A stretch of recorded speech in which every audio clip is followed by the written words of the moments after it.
എനിക്ക് മനസ്സിലാക്കാൻ കഴിഞ്ഞിട്ടുള്ള വേറൊരു കാര്യം എന്താണെന്നറിയാം? ഈ പിശാച് ലോക ചരിത്രത്തിൽ ആദ്യമായി കാലുകുത്തിയത് എവിടാണ്?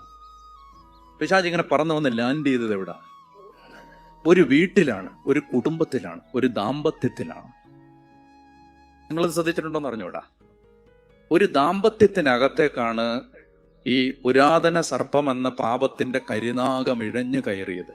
ഒരു കുടുംബത്തിനകത്തേക്ക്, ആദത്തിന്റെയും ഹവ്വയുടെയും വീടിനകത്ത്. അപ്പൊ നിങ്ങൾ എപ്പോഴും ശ്രദ്ധിച്ചോണം, സാത്താന്റെ ടാർഗറ്റ് പോയിന്റുകളിൽ ഒന്നാണ് ദാമ്പത്യം.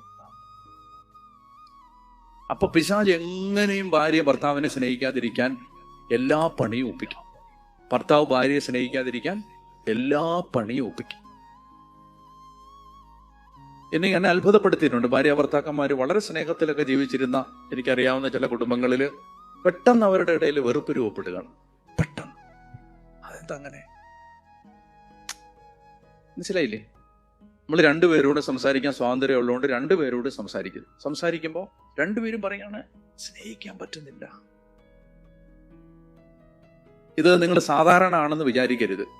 ഇത് സാധാരണ കാര്യമല്ല. ഇതിനകത്തൊരു പൈശാചികതയുണ്ട്. നമ്മൾ കാണാത്ത കാര്യങ്ങൾ അതൊക്കെ.